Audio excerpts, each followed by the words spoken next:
Elena Vasquez looked out the small window of her transport ship as it approached the massive structure floating in space. The Galactic Council station was unlike anything she had ever seen. It looked like a giant crystal that had been carved by the gods themselves. Thousands of lights twinkled across its surface, and ships from dozens of different worlds moved around it like busy insects. She took a deep breath and adjusted her formal diplomatic uniform.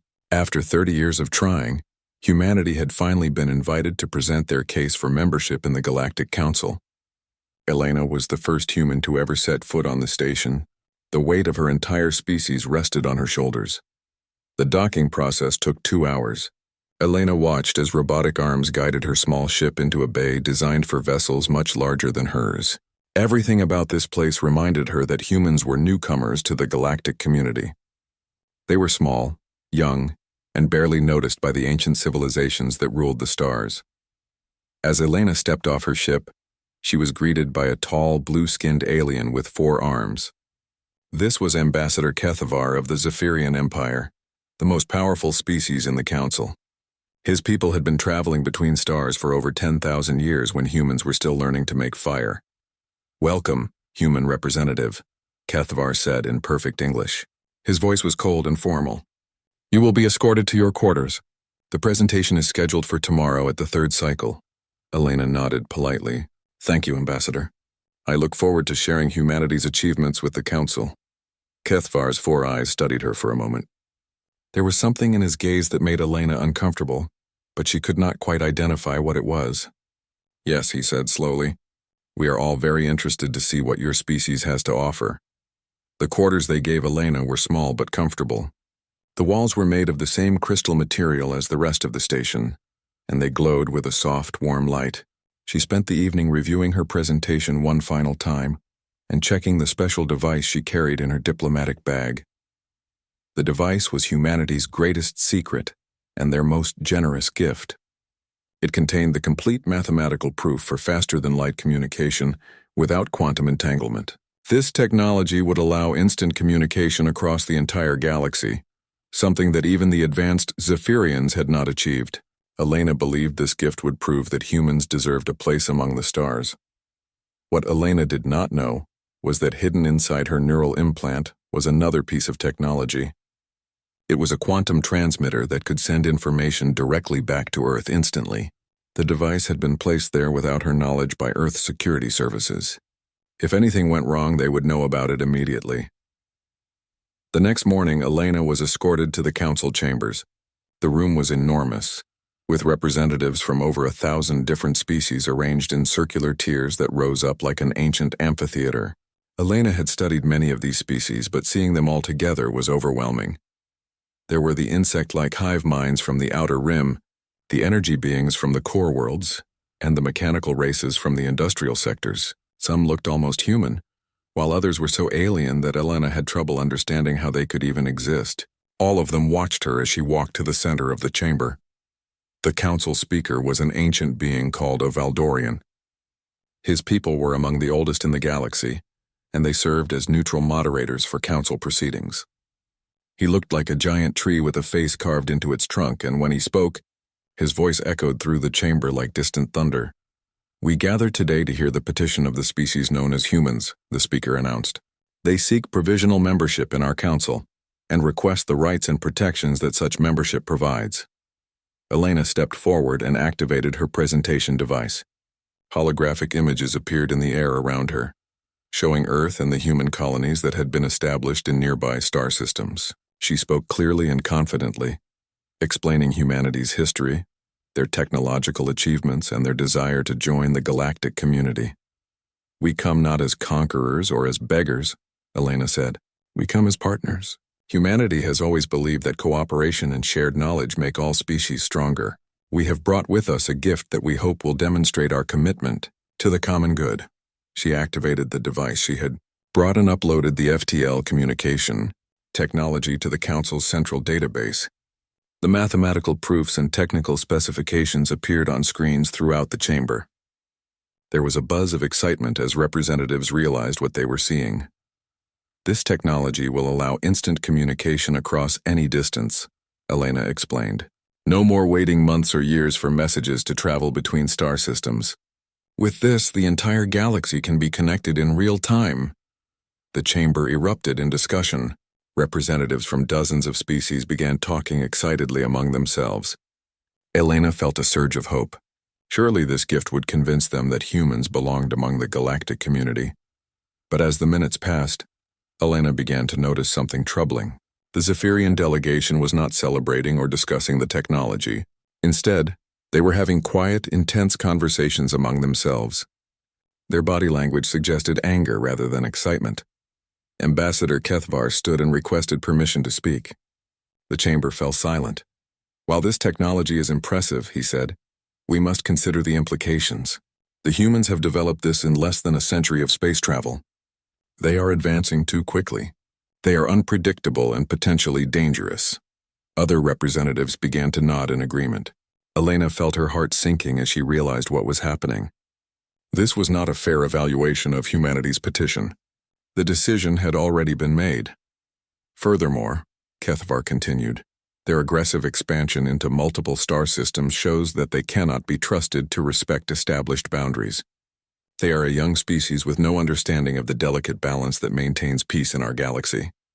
Elena tried to respond, but the speaker did not give her permission to speak. Instead, he called for a vote. Elena watched in horror as the results appeared on the chamber's main screen. The vote was not even close. Humanity's petition for membership was rejected by an overwhelming majority. But worse was to come. Kethvar stood again and made another proposal. Given the potential threat posed by this species, I propose that we take decisive action. We should make an example that will discourage other young species from following their path. What are you suggesting? Asked the representative from the Crystalline Collective. Execution of their envoy for crimes against galactic security, Kethvar replied calmly. And a warning to their homeworld that any further expansion or advanced research will result in the complete sterilization of their planet. Elena felt the blood drain from her face. This could not be happening. She was a diplomatic envoy under the protection of ancient galactic law. But as she looked around the chamber, she saw that many representatives were nodding in agreement. The vote on her execution was even more decisive than the vote on membership. In less than an hour, Elena had gone from hopeful ambassador to condemned criminal. The charges were vague and clearly fabricated, but the result was final. As the security forces moved to arrest her, Elena activated her neural implant with a thought. Everything she had seen and heard was instantly transmitted back to Earth through humanity's experimental quantum network. Her death would not be in vain if Earth knew what had really happened here. The execution was scheduled for the next day and would be broadcast throughout human space as a warning. Elena spent her final night in a small cell, thinking about her family back on Earth and wondering if humanity would survive what was coming. She had no way of knowing that her death would trigger a response that would shake the foundations of galactic civilization. Hidden in her neural implant was not just a transmitter, but an activation code that would unleash something the galaxy had never seen before.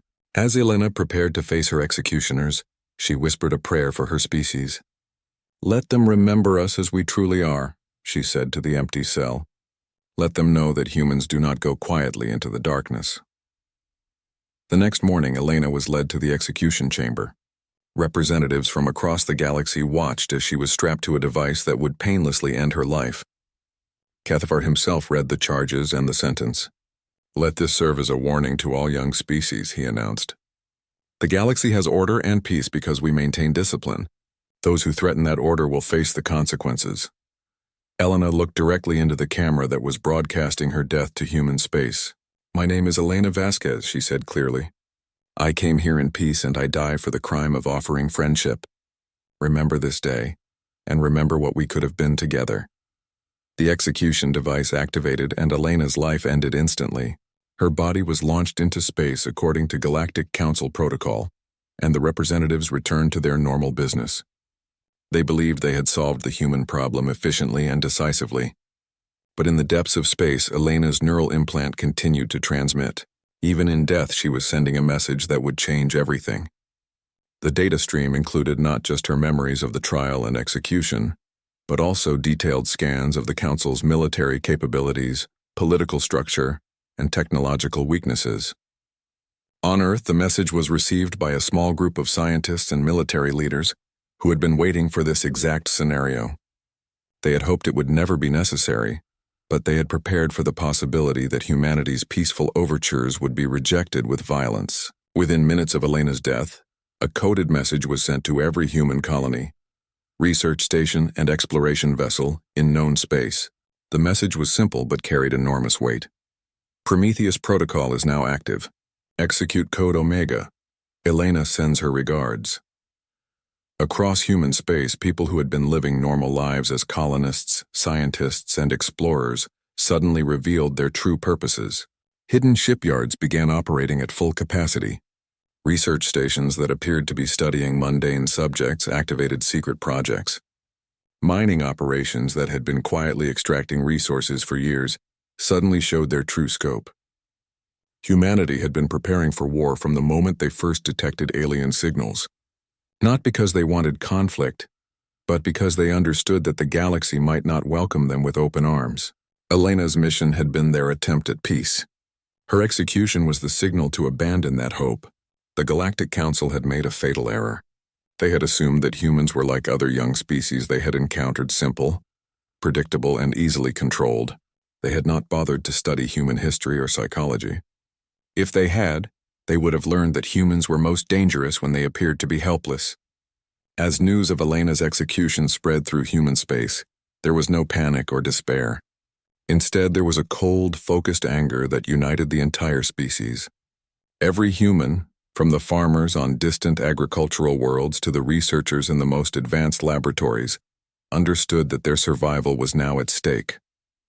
The galaxy was about to learn why humans had named their home planet Earth.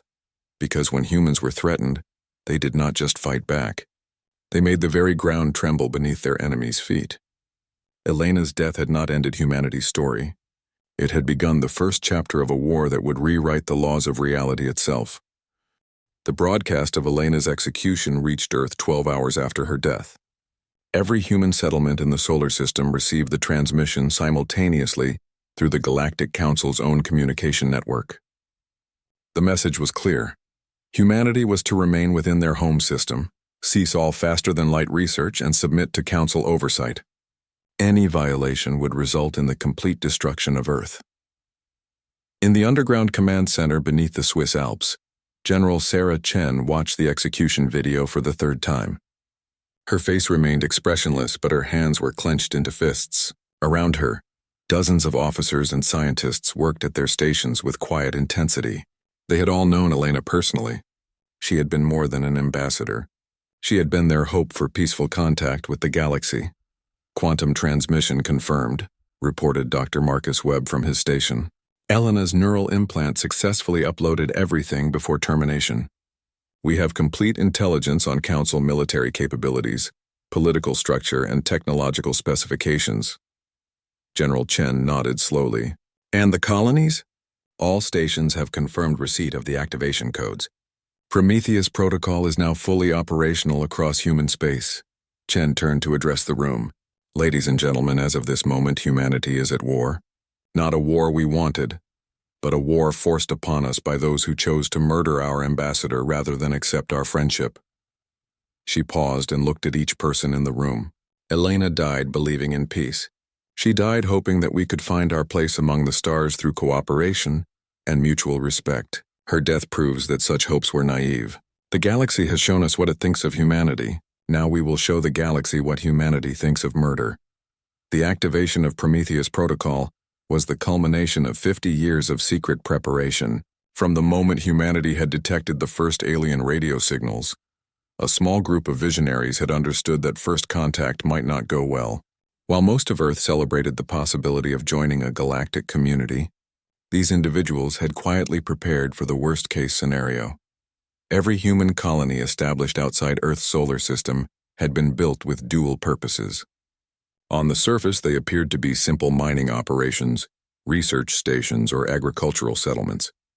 Below ground, they housed massive industrial complexes, advanced research laboratories, and military installations that had been constructed using automated systems over decades. The asteroid belt contained what appeared to be small mining operations run by private corporations.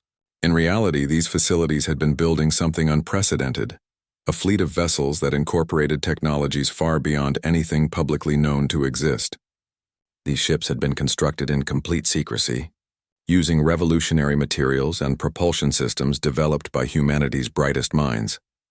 Dr. Webb stood and activated a holographic display that showed human space in 3 dimensions. Red dots appeared throughout the solar system and beyond, marking the locations of hidden facilities that were now revealing their true purposes.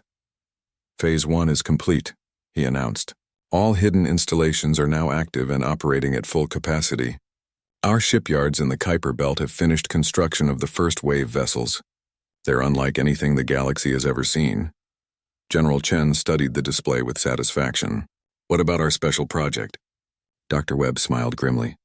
The reality engine is ready for deployment. Elena's intelligence data confirmed our theories about the fundamental weaknesses in Council technology. They've become complacent after millennia of peace. They rely on predictable, standardized solutions to problems. And they have no idea what they're really dealing with, added Dr. Sarah Okafor, the project's lead physicist. Their understanding of physics is advanced but limited. They work within the known laws of the universe. We've learned to work around them. The reality engine was humanity's greatest secret and their most devastating weapon. It was not a traditional weapon at all, but rather a device that could manipulate the fundamental forces of reality itself. The technology had grown out of humanity's research into quantum mechanics and their discovery that the universe operated according to principles similar to computer programming, while other species had developed faster than light travel and advanced energy weapons. Humans had taken a different path. They had focused on understanding the underlying code that governed reality. After decades of research, they had learned to hack it. Begin Phase 2, General Chen ordered. Send the message to all human settlements. It's time for the galaxy to learn what we're truly capable of. The message that went out to every human colony was simple, but carried enormous significance. It contained detailed instructions for the next phase of operations, and included a special recording that Elena had made before her departure for the Council station. In the recording, Elena appeared calm and confident despite knowing the dangers she faced. My fellow humans, she said, if you are hearing this message, then our hopes for peace have been shattered. The galaxy has chosen to see us as a threat, rather than as potential partners. She paused and looked directly into the camera, but they have made a critical error. They believe that by killing me, they can intimidate our species into submission. They do not understand that humanity's greatest strength has always been our ability to adapt and overcome. They think they have ended our story. Instead, they have given us the motivation to write a new chapter. The recording continued with specific technical instructions that activated systems Elena had helped design years earlier. Every human settlement had been equipped with quantum communication arrays that could transmit instantly across any distance. These arrays now linked every human facility into a single, coordinated network. On the agricultural world of New Eden, colonists who had spent years growing crops suddenly revealed themselves as highly trained engineers and scientists. The farming equipment they had been using was quickly reconfigured into manufacturing systems that began producing advanced technology components.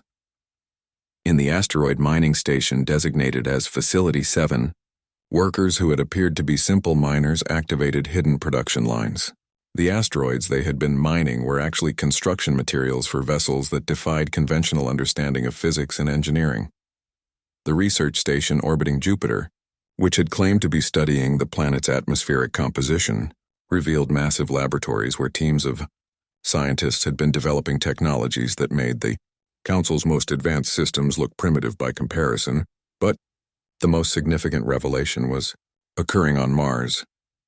The terraforming project that had been slowly making the planet habitable was revealed to be cover for the construction of humanity's most ambitious undertaking, a facility capable of manufacturing reality engines on a massive scale. Dr. Okafor stood in the control room of the Mars facility, watching as automated systems that had been dormant for years came online. Prometheus base is fully operational, she reported to Earth via quantum communication. We can begin mass production of reality engines within 48 hours. General Chen received the report with satisfaction. Excellent. Begin immediately. How long before the first wave vessels are ready for deployment? 6 months, replied Admiral Jackson Carter, the commander of humanity's secret space fleet. But that's just the beginning. Once we demonstrate what we're capable of, the entire balance of power in the galaxy will shift.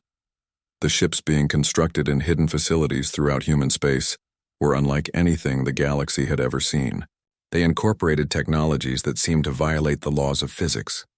These vessels could phase through solid matter, manipulate gravity like a tool, and exist in multiple dimensions simultaneously. The key to these capabilities was humanity's discovery of what they called the Universal Code. After decades of research into quantum mechanics and theoretical physics, human scientists had realized that reality itself operated according to programmable principles. Every particle, every force, every law of physics was part of a vast computational system that could be modified by those who understood its underlying structure. The Galactic Council's technology, while advanced, worked within the traditional understanding of physics. They had developed faster than light travel, powerful energy weapons, and sophisticated artificial intelligence, but they had never questioned the fundamental nature of reality itself. Humans, with their history of hacking and programming, had approached the problem differently. They had treated the universe like a computer system and had learned to reprogram it.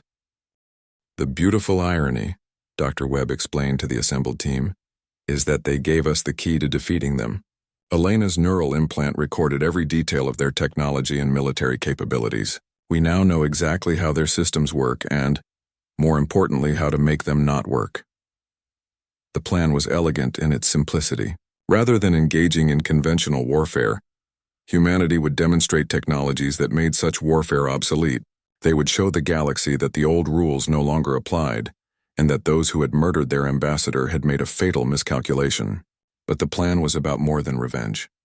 Elena's execution had revealed the true nature of the Galactic Council. They were not the peaceful, cooperative organization they pretended to be. They were an empire built on the suppression of younger species and the maintenance of their own power. We're not just fighting for humanity's survival, General Chen explained to her staff. We're fighting for the freedom of every species in the galaxy. The Council maintains its power by convincing everyone that their way is the only way. We're going to prove them wrong. The quantum communication network allowed human settlements to coordinate their efforts with precision impossible under normal circumstances. Every facility knew exactly what every other facility was doing, and resources could be allocated instantly based on real-time needs. As the preparations continued, human psychologists and sociologists worked to understand the enemy they were facing. Elena's intelligence data included detailed information about the political structure of the Galactic Council and the psychology of its member species. The Zephyrians are the key, reported Dr. Lisa Park, the team's leading expert on alien psychology. They've maintained control for thousands of years by presenting themselves as wise, benevolent leaders. But Elena's data shows that they're terrified of losing their position. They see any rapidly advancing species as a potential threat to their dominance, which explains why they killed Elena rather than accepting humanity into the Council, General Chen observed. They couldn't risk having us discover their weaknesses or challenge their authority. Exactly, and that fear is what we're going to use against them. When we demonstrate our capabilities, their own allies will begin to question whether the Zephyrians are really as powerful as they claim to be. The plan was not to conquer the galaxy, but to liberate it. Humanity would use their advanced technology to break the Council's monopoly on power and give every species the freedom to determine their own destiny. But first, they needed to send a message that the galaxy would never forget. Elena's death would be avenged, and the universe would learn that humanity was not a species to be trifled with. As the months passed and the preparations neared completion, every human in the galaxy knew that they were part of something historic. They were not just building weapons or ships. They were creating the foundation for a new kind of civilization, one based on freedom and cooperation rather than control and oppression. Elena's sacrifice had not been in vain. Her death had united humanity in a way that nothing else could have. Every human, from the youngest child to the oldest scientist, understood that their species' survival depended on the success of their mission. The galaxy had wanted to see what humanity was capable of. They were about to find out. 6 months had passed since Elena's execution, and the Galactic Council had convinced itself that the human problem was solved. Intelligence reports from automated surveillance probes showed that Earth had gone completely silent. No transmissions, no faster-than-light signatures, no colonial expansion. The primitive primates had apparently accepted their place in the galactic order. Ambassador Kethvar stood before the Council's high command, delivering his monthly report on the human situation.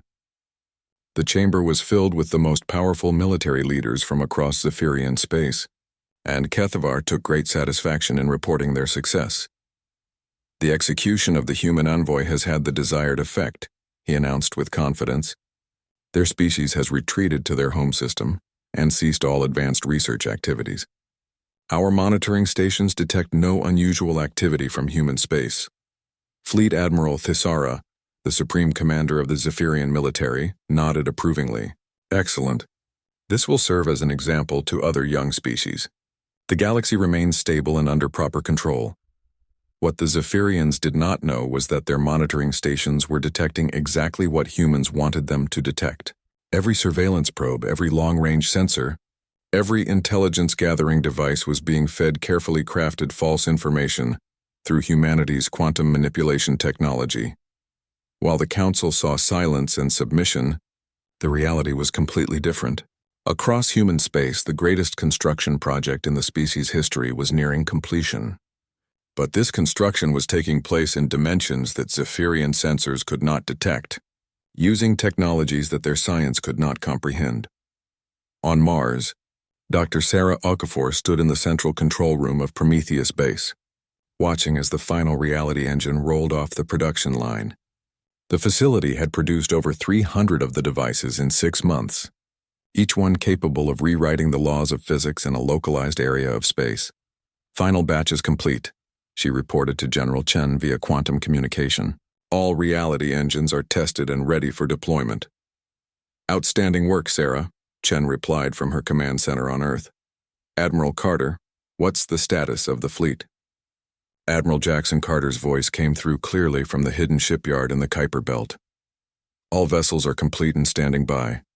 The crews have finished their training, and we've run successful tests of all systems. We're ready to execute Phase 3 on your command. The ships that Carter commanded were unlike anything the galaxy had ever seen. They looked deceptively simple from the outside, appearing to be standard human vessels with conventional hulls and propulsion systems, but appearances were deceiving. Each ship carried a reality engine that allowed it to manipulate the fundamental forces of the universe. These vessels could phase through solid matter by adjusting their quantum state. They could manipulate gravity to create localized black holes, or alter their own mass to achieve impossible speeds. Most importantly, they could edit the laws of physics in the space around them, making enemy weapons ineffective and enemy defenses useless. The technology had grown out of humanity's unique approach to understanding the universe. While other species had focused on working within the known laws of physics, humans had questioned whether those laws were truly absolute. Their research had revealed that reality operated according to programmable principles, like a vast computer system that could be hacked by those who understood its code. The beautiful thing about the reality engines, Dr. Okafor had explained to the design team, is that they don't break the laws of physics. They simply convince local spacetime that different laws are in effect. As far as the universe is concerned, our ships are operating perfectly normally. The fleet consisted of 200 vessels of various sizes, from small reconnaissance ships to massive carriers that could deploy entire squadrons of fighters. Each ship was crewed by humans who had trained for years in secret, learning to operate technology that seemed like magic even to them. But the ships were only part of humanity's response. The real weapon was the knowledge they had gained from Elena's neural implant. Her death had provided them with complete intelligence on the Council's military capabilities, political structure, and technological weaknesses. The irony is perfect, General Chen had observed during one of their planning sessions. They killed Elena to prevent us from learning their secrets, but her death gave us access to information we never could have obtained through peaceful diplomacy. The Council's technology, while advanced, was predictable and standardized. They had achieved peace through conformity, requiring all member species to use approved technologies and follow established protocols. This standardization made them powerful but also vulnerable to anyone who could think outside their parameters. Human psychologists had spent months analyzing the data from Elena's implant, mapping the political relationships and psychological profiles of key council leaders. What they had discovered was a civilization that had grown complacent through centuries of unchallenged dominance. They haven't faced a real threat in over 2,000 years, reported Dr. Lisa Park, the team's chief xenopsychologist. Their military doctrine is based on overwhelming force and technological superiority. They're completely unprepared for an enemy that operates outside their understanding of physics. The plan that had emerged from months of careful analysis was elegant in its simplicity. Rather than engaging in conventional warfare, humanity would demonstrate technologies that made such warfare obsolete. They would show the galaxy that the old rules no longer applied, but the demonstration would serve multiple purposes. It would announce humanity's survival and capabilities to the galaxy. It would shatter the Council's reputation for invincibility, and most importantly, it would begin the process of liberating other species from the Council's oppressive control. "We're not conquering the galaxy," General Chen had explained to her staff. "We're freeing it. The Council maintains its power by convincing everyone that resistance is futile. We're going to prove them wrong." The target for their first demonstration had been chosen carefully. The Zephyrian homeworld's primary orbital station was the symbol of Council power and the site where Elena had been murdered. It was heavily defended by the most advanced weapons in the galaxy and protected by energy shields that could repel entire fleets. More importantly, it was where Ambassador Kethvar maintained his primary residence when not traveling on Council business. Elena's data had revealed that Kethvar had personally ordered her execution, going beyond even what the Council had authorized.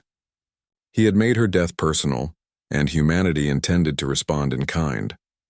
The station itself was a marvel of alien engineering. Built over the course of centuries, it housed over 10 million beings from dozens of different species. It served as the administrative center for the Zephyrian Empire and the command center for their military forces. Its defenses were legendary. Massive energy cannons could destroy approaching ships from millions of kilometers away. Quantum shields could deflect or absorb any known form of energy weapon. Automated defense systems could track and engage thousands of targets simultaneously. But all of these defenses had been designed to counter conventional threats.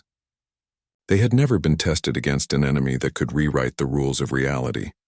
As the months of preparation came to an end, every human in the galaxy knew that they were part of something historic. Children who had been too young to understand Elena's mission now comprehended the magnitude of what their species was attempting.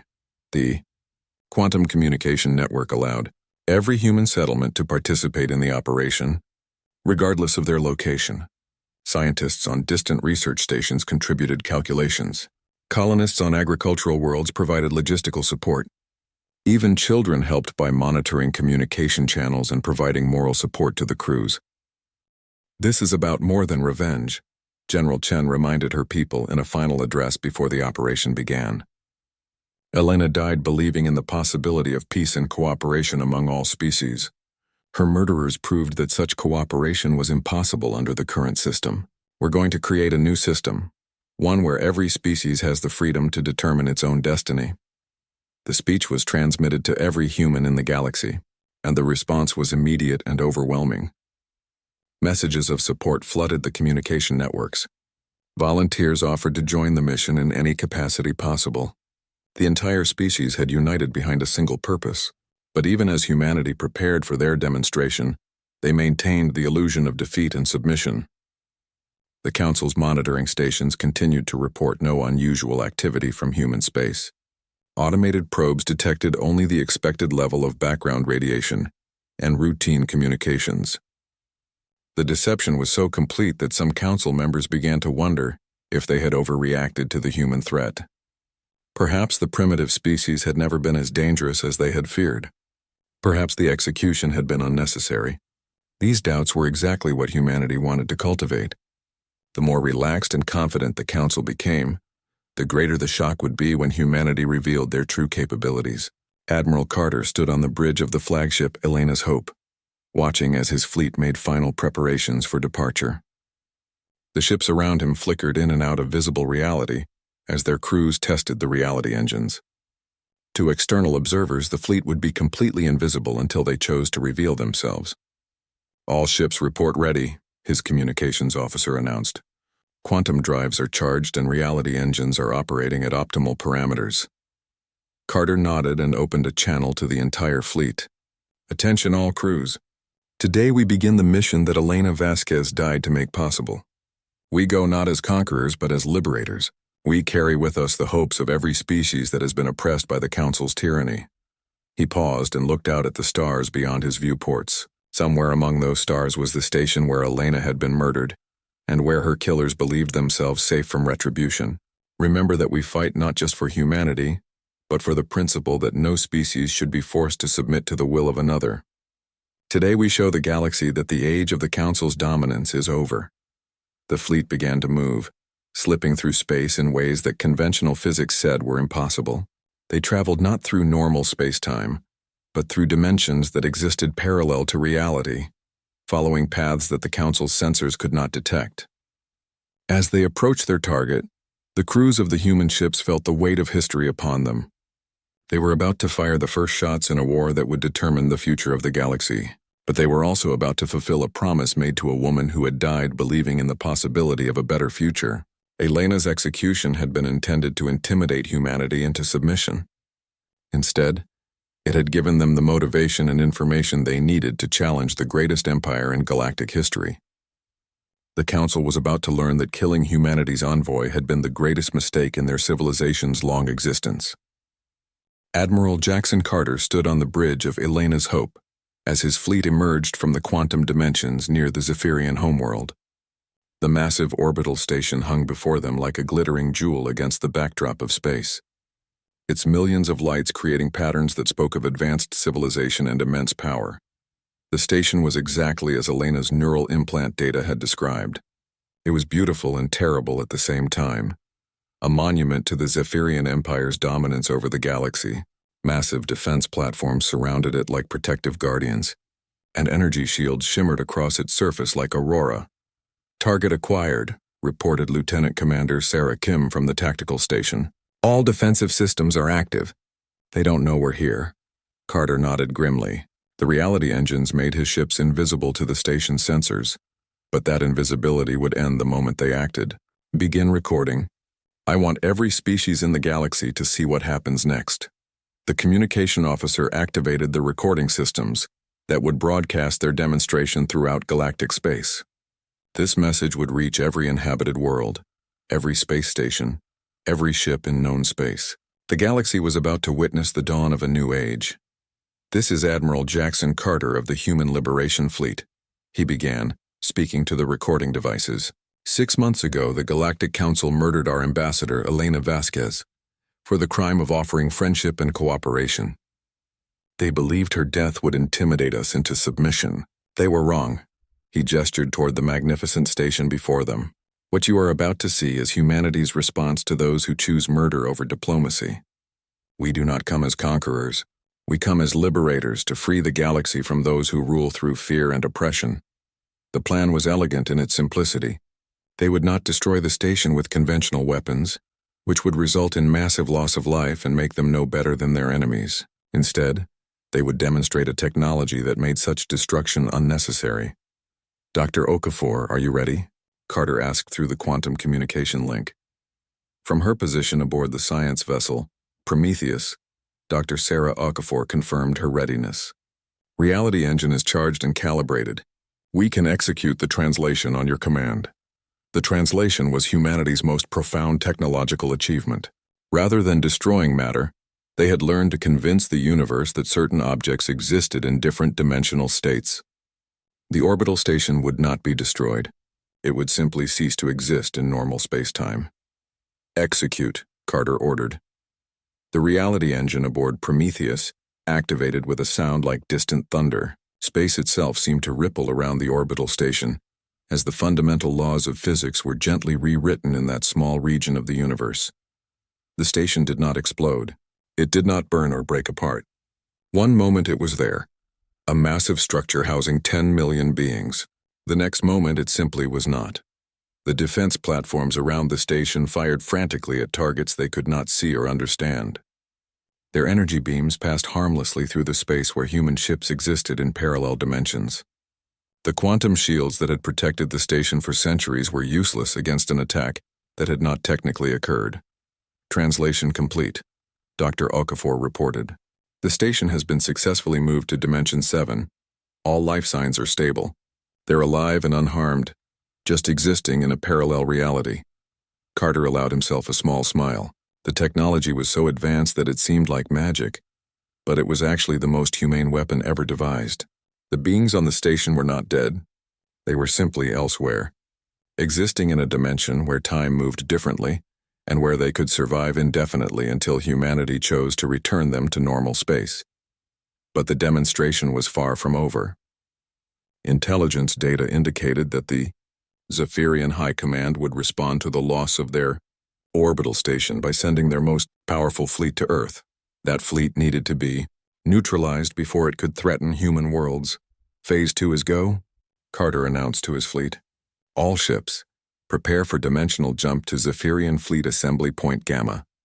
The human ship slipped back into the quantum dimensions, traveling instantly across hundreds of light years to arrive at a massive space dock where the Zephyrian Empire's most powerful warships were stationed. These were not the simple patrol vessels that policed the trade routes. These were the dreadnoughts and battle cruisers that had conquered entire star systems. Fleet. Admiral Thyssera was aboard her flagship, Eternal Dominion, when the human ships materialized around the fleet assembly point. The massive Zephyrian commander had been preparing to lead a punitive expedition to human space when reports arrived that the primary orbital station had simply vanished. Report, she demanded from her bridge crew. What is the tactical situation? Unknown vessels appearing throughout the assembly area, replied her sensor operator, his voice tight with confusion. They're not matching any known ship configurations. And Admiral, their energy signatures are impossible. Thyssera watched her displays with growing alarm as human ships appeared to phase in and out of reality around her fleet. These vessels moved in ways that violated every law of physics she understood. They seemed to be existing in multiple dimensions simultaneously. Open communication channels, Carter ordered from his position near the Zephyrian fleet. It's time for Admiral Thyssera to understand what she's really facing. The communication reached every ship in the Zephyrian fleet simultaneously. Carter's image appeared on their screens, and his voice carried the quiet confidence of someone who held absolute power. Admiral Thyssera, he began. I am Admiral Jackson Carter of the Human Liberation Fleet. Your empire murdered our ambassador and threatened to destroy our homeworld. We are here to demonstrate why that was a mistake. Thyssera activated her own communication system, her forearms moving with angry precision. Human vessels, you are in violation of Galactic Council space. Surrender immediately or face the consequences. Carter's expression did not change. The Galactic Council's authority ends today. Your technology cannot harm us. Your weapons cannot touch us. Your shields cannot protect you. Would you like a demonstration? Before Thyssera could respond, one of her battle cruisers simply vanished. Like the orbital station, it was there one moment and gone the next, translated to a parallel dimension where it would remain until humanity chose to return it. The crew of that vessel is alive and unharmed, Carter explained calmly. They exist in a place where time moves differently, where they can survive indefinitely. Unlike your empire, we do not solve problems through murder. Another ship disappeared, then another. The Zephyrian fleet, which had been moments away from departing to destroy Earth, found itself helpless against an enemy that operated beyond their understanding of reality. This is impossible, Thyssera whispered, watching her mighty fleet disappear ship by ship. No species possesses such technology. Your mistake was assuming that all species think like yours, Carter replied. You developed advanced weapons and faster-than-light travel, but you never questioned the fundamental nature of reality itself. We learned to hack the universe. The demonstration continued until only Thyssera's flagship remained. Carter could have removed it as well, but he had a different purpose for the Zephyrian admiral. You will return to the council, he told her. You will tell them exactly what you have seen here. You will explain that humanity possesses technology beyond their comprehension, and that the age of their dominance is over. Thyssera's voice was barely controlled. The council will not bow to threats from primitives. We're not making threats, Carter replied. We're stating facts. Elena Vasquez came to your people in peace, offering cooperation and friendship. You murdered her for it. Now you face the consequences of that choice. The human fleet began to fade back into the quantum dimensions, but Carter's final message remained clear. Tell the Council that they have 7 days to release all species currently under their forced authority. Tell them that any world that wishes to leave their empire will be free to do so, and tell them that if they attempt to use violence to maintain their control, they will face the same fate as your fleet.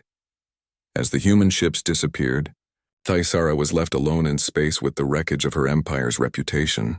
The most powerful fleet in galactic history had been neutralized without a single shot being fired in conventional terms. But the demonstration was being broadcast throughout galactic space, and the reaction was immediate. On thousands of worlds, beings who had lived under Council authority for generations began to understand that liberation might be possible. The Crystalline Collective, an ancient species that had been forced into Council membership centuries earlier, was among the first to act. Their quantum communication networks lit up with messages of hope and defiance as they began to organize resistance movements. On the industrial worlds of the Mechanical Union, robotic beings who had been treated as property rather than citizens began to assert their rights. They had been created by the Council to serve as laborers, but they possessed full consciousness and had always dreamed of freedom. Even within the Council's own member species, there were those who had grown tired of the Empire's authoritarian rule. The demonstration had shown them that the Zephyrians were not invincible, and that resistance was not futile. But perhaps the most significant reaction came from Elena's own family on Earth. Her sister Maria, who had watched the execution broadcast 6 months earlier, now saw her death transformed into something that would reshape the galaxy. Elena always believed that understanding and cooperation were stronger than fear and violence, Maria said in an interview that was broadcast throughout human space. She died for that belief, but her death has given birth to something greater than she could have imagined. Dr. Okafor, monitoring the galactic communication networks from aboard Prometheus, reported a flood of messages from species across the galaxy. Admiral, we're receiving thousands of requests for assistance. Entire star systems are declaring independence from the Council. Carter nodded with satisfaction. The demonstration had achieved exactly what they had hoped. Begin Phase 3. We're going to give every species in the galaxy the same choice Elena tried to offer the Council. They can choose cooperation and freedom, or they can choose to stand with tyranny. But even as humanity celebrated their initial success, they knew the real challenge was just beginning. The Council would not give up their power easily, and there were species in the galaxy who had benefited from the current system and would fight to preserve it. The war for galactic freedom had begun, and it would be fought not with conventional weapons but with ideas, technology, and the simple principle that Elena had died defending, that all intelligent beings deserved the right to determine their own destiny. As the human fleet prepared for the next phase of their mission, they carried with them the hope of billions of beings across the galaxy. Elena's death had become the catalyst for the greatest liberation movement in galactic history. The universe was about to discover that when humans said they came in peace, they meant it. But when that peace was rejected through violence, they had the power to reshape reality itself. The emergency session of the Galactic Council convened 3 days after the disappearance of the Zephyrian orbital station and fleet. The great chamber that had once buzzed with confident discussion now filled with fearful whispers and angry accusations. Representatives from over 1,000 species tried to understand how their seemingly invincible empire had been humbled by a species they had dismissed as primitive. Ambassador Kethavar stood before the assembly, his forearms trembling slightly as he delivered Fleet Admiral Thisara's report. The proud Zephyrian who had ordered Elena's execution now looked diminished and uncertain. The human vessels demonstrated technology that defies our understanding of physics, he reported, his voice lacking its usual confidence. They exist in multiple dimensions simultaneously and can manipulate the fundamental forces of reality. Our most advanced weapons and defenses were completely ineffective. The council speaker, the ancient Valdorian whose tree-like form had presided over galactic affairs for millennia, leaned forward with concern. Are you suggesting that this primitive species has somehow surpassed our technological capabilities? I am suggesting that they have developed an entirely different approach to technology, Kethvar replied. They do not work within the laws of physics as we understand them. They have learned to rewrite those laws. The chamber erupted in discussion as representatives struggled to comprehend what they were hearing. Many species had developed advanced technologies over their long histories, but none had ever claimed the ability to manipulate reality itself. What the council members did not know was that their discussion was being monitored by human agents who had infiltrated the station using quantum phase technology. Every word, every plan, every secret was being transmitted back to Earth in real time. General Sarah Chen watched the proceedings from her command center beneath the Swiss Alps, and she could not help but feel a sense of ironic satisfaction. The same chamber where Elena had been condemned to death was now filled with beings who feared for their own survival. "They're starting to understand," she observed to her staff. "For the first time in thousands of years, the Council faces an enemy they cannot simply overwhelm with superior force." Dr. Marcus Webb nodded from his monitoring station. "The quantum surveillance network is picking up increased communication activity throughout Council space. Many member species are beginning to question whether continued loyalty to the Empire is worth the risk." This was exactly what humanity had hoped to achieve. The demonstration of superior technology was not meant to terrify the galaxy into submission. It was meant to show oppressed species that liberation was possible and to make Council loyalists question whether they were backing the winning side. But the most significant development was occurring on thousands of worlds throughout galactic space. The broadcast of humanity's demonstration had reached every inhabited planet, and the reaction was immediate and overwhelming. On the mining world of Kepler 438b, the hive mind workers who had labored for centuries under Council authority suddenly stopped work and began demanding basic rights. Their collective consciousness, which had been suppressed by Council neural dampeners, was reasserting itself with the knowledge that resistance was now possible.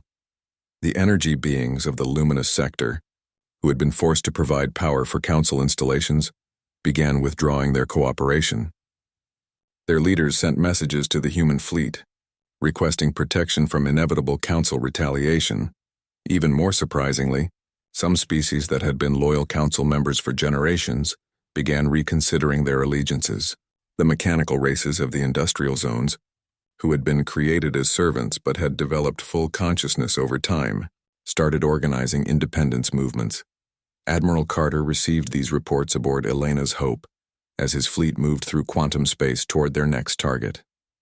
The human vessels were now operating openly throughout galactic space, no longer hiding their presence from Council sensors. "Admiral," reported his communications officer, "we're receiving over 10,000 requests for assistance from various species and worlds. The independence movements are spreading faster than we anticipated." Carter studied the tactical displays showing the galaxy-wide situation. Red markers indicated Council military installations and loyal worlds. Green markers showed systems that had declared independence or requested human protection. The green markers were multiplying rapidly. "Dr. Okafor," he called through the quantum communication link, "what's the status of our reality engine production?" From her laboratory aboard Prometheus, Dr. Okafor provided an encouraging update. "We've completed Phase 1 deployment. Every human settlement now has at least one operational reality engine. Production facilities on Mars and the asteroid bases are working at maximum capacity. But the most remarkable development was occurring on Earth itself. The planet's population had united behind the liberation effort in ways that surprised even humanity's leaders. Every person on Earth, from small children to elderly scientists, was contributing to the cause in whatever way they could. Schools had been converted into training centers where young humans learned to operate quantum communication systems. Factories that had once produced consumer goods now manufactured components for reality engines. Even artists and writers were contributing by creating propaganda materials that explained humanity's mission to other species. The transformation was so complete that visitors to Earth would not have recognized it as the same planet where Elena had begun her diplomatic mission less than a year earlier. Humanity had evolved from a species seeking acceptance into a species leading a galactic revolution, but the Council was not prepared to surrender without a fight. Ambassador Kethvar had convinced the Assembly to authorize a desperate gambit, the activation of ancient weapons that had been sealed away for thousands of years. The Valdorian archives contain references to pre-Council civilizations that possessed reality-manipulating technology, he explained. to the emergency military session. Those civilizations were destroyed by weapons specifically designed to counter such abilities. Fleet Admiral Thisara, her pride still wounded from the humiliation of losing her entire fleet, supported the proposal enthusiastically. If we cannot defeat them with conventional means, we must use unconventional ones. The survival of our civilization depends on stopping these humans before their revolution spreads further. The ancient weapons they activated were relics from the galaxy's darkest period, when species had fought wars that nearly destroyed entire star systems. The Council's predecessors had sealed these weapons away, recognizing that their use would violate every principle of civilized warfare. But desperation made previously unthinkable actions seem reasonable. The Council authorized the deployment of quantum viruses designed to corrupt reality-manipulating technology, dimensional mines that could collapse entire sections of space-time, and weapons that attacked the fundamental structure of matter itself. The Human Quantum Surveillance Network detected these preparations immediately. Within hours of the Council's decision, every human vessel and installation knew about the ancient weapons and had begun developing countermeasures. "They're more desperate than we anticipated," General Chen observed as she reviewed the intelligence reports. "They're willing to risk destroying the galaxy rather than lose their power." Dr. Okafor coordinated with research teams throughout human space to analyze the ancient weapons and develop appropriate responses. What they discovered was both fascinating and disturbing. "These weapons are designed to exploit weaknesses in early reality manipulation technology," she explained to the emergency response team. "But our reality engines operate on completely different principles. Their ancient countermeasures are actually ineffective against our systems." More importantly, the Council's decision to use such dangerous weapons had provided humanity with a powerful propaganda tool.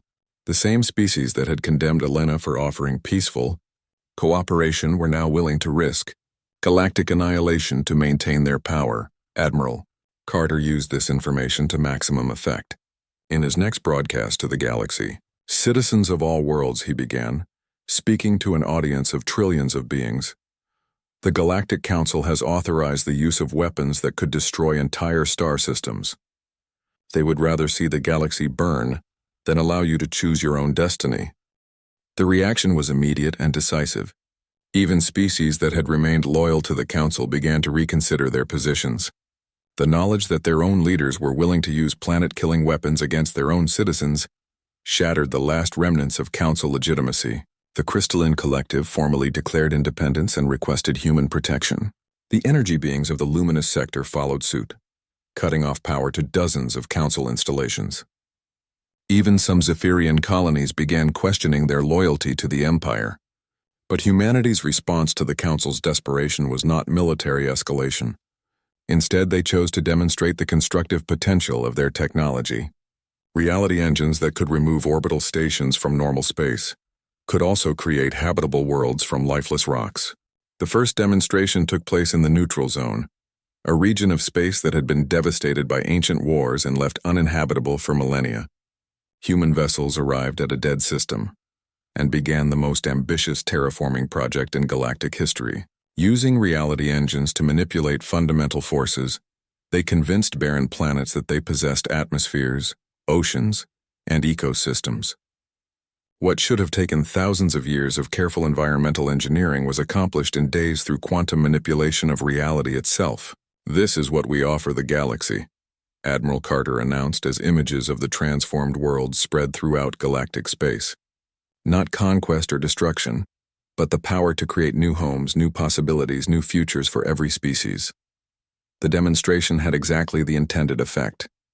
Species that had been hesitant to abandon the Council now saw concrete evidence of what cooperation with humanity could accomplish. The promise of new worlds and unlimited resources proved more compelling than threats of retaliation. Within weeks, the Council's authority had collapsed across vast regions of galactic space. Member species declared independence in unprecedented numbers, and many actively requested human assistance in establishing new governments based on cooperation rather than domination. The ancient weapons that the Council had activated proved useless against enemies who existed primarily in parallel dimensions. When the weapons were fired, they found no targets to destroy. The human fleet had evolved beyond the reach of conventional physics-based attacks. But humanity's ultimate victory came not through superior firepower, but through the fulfillment of Elena's original vision. The technology they shared with liberated species was not kept secret or used as a tool of control. Instead, they began teaching other species to understand and use reality manipulation technology themselves. Dr. Okafor established the Elena Vasquez Institute for Universal Physics on the transformed world of New Hope, the first planet created through quantum terraforming. Scientists from dozens of species came to learn the principles of reality manipulation and to develop their own applications of the technology.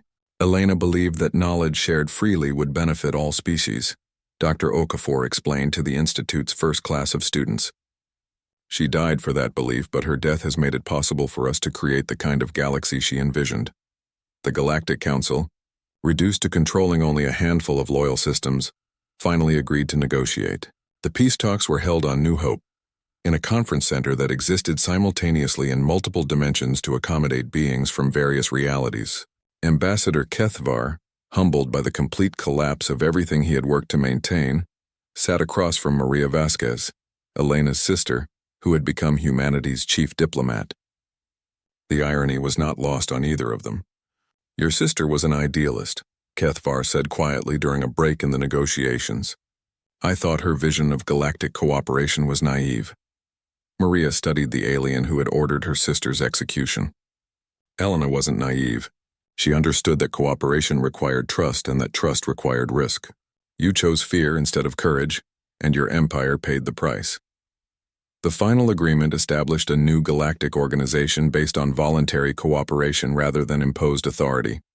Every species was free to develop its own government, pursue its own interests, and form alliances based on mutual benefit rather than coercion. Most importantly, the treaty included provisions for sharing reality manipulation technology with any species that requested it. The era of technological monopolies and enforced backwardness was over. Every civilization would have the tools to shape their own destiny. As the signing ceremony concluded, a holographic image of Elena appeared above the conference table. It was the final message she had recorded before her departure for the council station, a message that had been preserved and shared throughout the galaxy. "I believe in a future where all species can work together as equals," Elena's image said to the assembled representatives. "I believe in a galaxy where knowledge is shared freely, and where every being has the right to determine their own path among the stars. If I do not return from this mission, I hope that my sacrifice will help bring about that future." The chamber fell silent as beings from across the galaxy contemplated how Elena's death had indeed brought about the future she had envisioned. Her execution, intended to intimidate humanity into submission, had instead provided the catalyst for the greatest liberation movement in galactic history. Years later, when historians studied the transformation of galactic civilization, they would mark Elena's execution as the moment when the old age ended and the new age began. The species that had been dismissed as primitive primates had given the galaxy the ultimate gift, the power to rewrite reality itself. And at the center of every reality engine, in quantum script too small to see with conventional instruments, was inscribed a simple message: "Elena sends her regards." The galaxy had executed humanity's envoy. In response, humanity had executed the ultimate code, not just the technology to manipulate reality, but the social and political programs that would reshape civilization itself. Elena's vision of universal cooperation had become the foundation for a new kind of galactic society, one built on freedom rather than fear. The universe would never be the same,